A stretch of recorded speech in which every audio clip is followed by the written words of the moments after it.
We are back in Japan, and let me just say, this place has everything scary in the world. From an innocent looking game that summons all sorts of supernatural entities, to cowhead creatures that bring everlasting bad luck, here are your top 10 terrifying Japanese urban legends you should pray aren't real. I'm your host Andrew, and let's get right into this list. At a number 10 spot, we have the Sugisawa, the cursed village. In Aoyama Prefecture, at the foot of a mountain, there was once a small village called Sugisawa.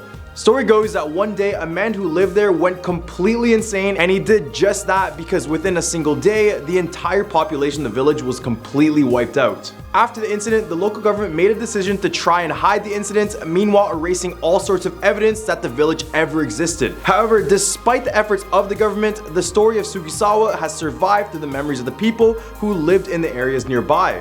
And according to the legend, there were 3 signs that revealed the path to this village: a warning sign on the road leading to the village, an old rotting shrine gate at the entrance of the village with a stone shaped like human skull beneath it, and an abandoned building with blood stains on the walls. One particular story about the village involves 3 people who stumbled upon the village while driving up into the mountains. They saw the old beat up shrine gate with a stone shaped like a skull beneath it and decided to explore within the village. After passing under the shrine gate, they found 4 abandoned buildings. Inside one of the buildings, they found a large amount of dried blood on the walls. And then suddenly, the woman in the group felt a presence and they all fled in fear. And when they discovered her, she had pure white hair, and when more help was coming, the girl just suddenly vanished. The 2 men were also never found, and ever since, this place has become known as the most cursed village in all of Japan. At a number 9 spot, we have Gozu, or the cowhead. Gozu, also known as the cowhead, is a terrifying Japanese urban legend that has been around since the 17th century. The story goes that there is a creature with the body of a man and the head of a cow that can cause all sorts of supernatural and terrifying events simply by telling its story.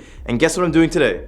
Telling the story. Legend has it that an entire village was traumatized by the tale and isolated themselves out of fear. The central government caught wind of the story, and fearing it would cause another mass panic, they banned any mention of Gozu. However, the story has still managed to spread throughout Japan. One tale tells of a school teacher who used Gozu to keep his students well behaved on a field trip. He promised to tell them the most mysterious and gloomy story he had ever told, but only if they all behaved well. When the teacher finally told the story, many of the students began to scream and cover their ears. But as if he didn't hear or see them, the man continued with his story. His eyes then turned white and his voice became much deeper than it was in the beginning of his story, as if he was possessed by the Gozu himself. The aftermath was a horrific scene. None of the students ever talked about what happened as they were too scared, and even they were confused by the events that just followed. Kinda sucks that I'm talking about Gozu since it's associated with bad luck, but hey, that's my job.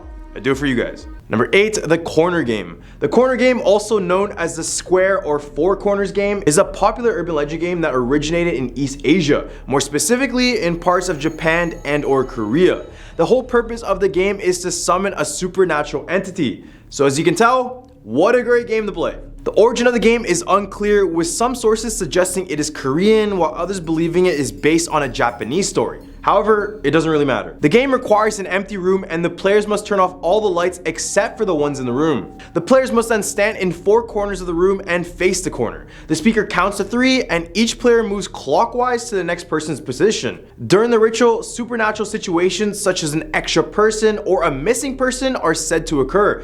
If there is a missing person, the players must speak their name backwards 3 times and then put their backs against the wall. The person closest to the light should then turn it off and the missing person will reappear. If there is an extra person, the players must gather at the light switch and speak their names backwards 3 times again. After that, they should open the lights and leave the room without speaking to the extra person. And you might be asking, what happens if you speak to the extra person? Well, there's a slight chance you might pass away. So there's that. Have fun playing.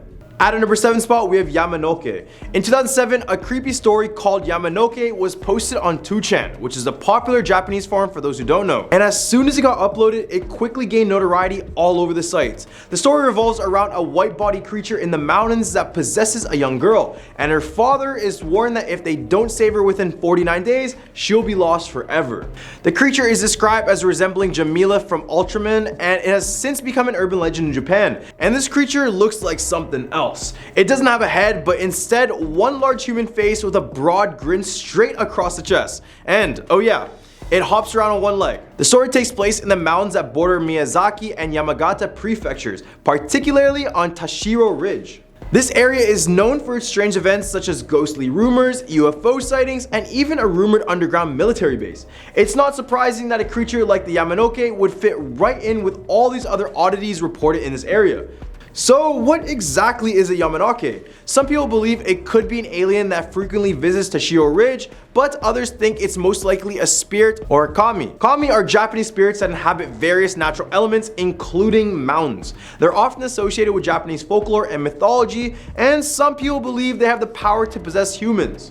Number 6, the purple mirror. Back in the day, there was a young girl who was given a mirror by her mother. The girl loved the mirror so much that she spent most of her time staring at herself in it. She was so desperate to be beautiful that she did everything possible to maintain her beauty. And so every time she looked in the mirror, she felt gorgeous as a result of her hard work. However, after a few years, the girl decided to redecorate and painted the mirror purple. When she looked into it, she was shocked by her appearance. She was dangerously thin and her hair was limp and stringy. The obsessive beauty standards that she had put on herself had taken a toll on her body now, and now she could see that she was not maintaining her beauty. She was actually sabotaging it. The girl then threw the mirror on the ground, completely shattering it. Then a little while later, she was making the final arrangements for her coming of age party on her 20th birthday when she was caught in a freak car accident. People say that she perished on the scene while whispering, "Purple mirror, purple mirror, purple mirror." And after this was reported, her parents decided to search for this mirror, but they never ended up finding it. The legend has it that if you do not forget the phrase "purple mirror" by your 20th birthday, the same thing will happen to you. Or that if you have a purple mirror, just completely remove it out of your home. Just do it. In the hump of our list, we have Kayako.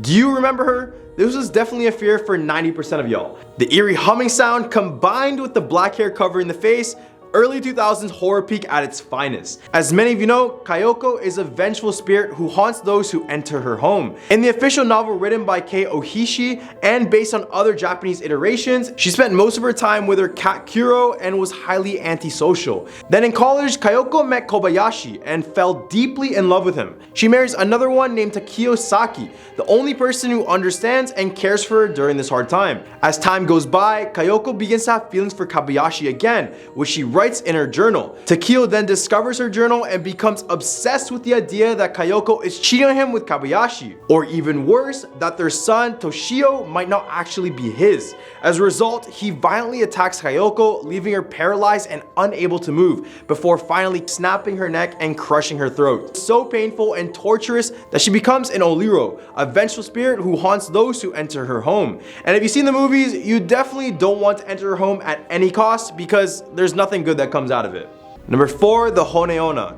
In Japanese mythology, the Onna or bone woman is a spirit whose face, hands, and neck appear to be that of a young attractive female. However, the rest of her body bears no flesh at all. Hence, her bone name.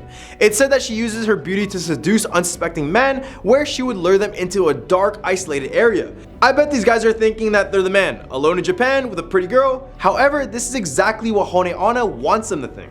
Because when they're alone, she reveals her true form and then sucks their life force energy, leaving them as a pile of dust. In other accounts, the Onna are said to be spirits of a young woman who cannot move on from their past lovers. To their loved ones, they look normal, but for everyone else, they appear as the bone woman. Regardless of who is in front of them, they will suck up their life's energy, causing illness or all sorts of other tragedies in the process. I don't think I'll be ever falling in love with a pretty girl ever again, especially in Japan after seeing this one. Number 3, the ghost of the tsunami. The second season of the popular show Unsolved Mysteries has taken viewers to Ishinomaki, Miyagi, Japan, where a 9.1 magnitude earthquake followed by a powerful tsunami struck in March 2011. The survivors have struggled to cope with the disaster's aftermath, but the 4th episode of Unsolved Mysteries, titled Tsunami Spirits, uncovers the story of the victims themselves. Multiple people in the area reported supernatural encounters with ghosts who were looking to find their way home after the disaster. Sociology graduate student Yuka Kuru was writing a paper in the months after the tsunami struck, focused on the experience of taxi cab drivers in the region who were convinced that they had given rides to ghosts. Kudo spoke to more than 100 taxi cab drivers in the stricken area, and 7 were forthcoming with their experiences. The episode also features Reverend Taiyo Kanada, a Buddhist monk who worked with people who claimed to be possessed by the spirits from the tsunami. Richard Lloyd Perry, in his book Ghosts of the Tsunami, Death and Life in Japan's Disaster, summarized the experiences of Takashi Ono, who lived miles away from the tsunami but became possessed after driving to the beach to survey the devastation. Increased sightings of ghosts after the tsunami were theorized to be the result of PTSD. But it's just crazy to think that multiple people had similar experiences after this devastating event. It's probably ghosts.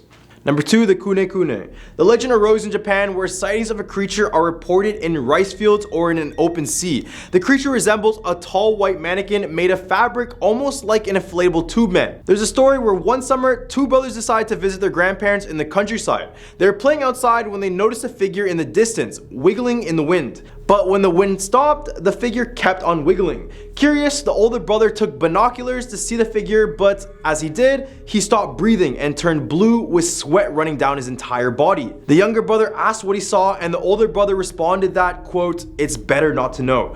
But the voice that came out was not his brother's. Later that day, the older brother was found laughing uncontrollably, wiggling in the fields similar to the creature he saw earlier. The family was terrified and decided to leave the farm, but leave the older brother behind with the grandparents. But as the family was leaving, the little brother looked out at his window at his older brother in the field, and all he could see was his brother laughing with somewhat a sad smile on his face. And guess what? He was still wiggling.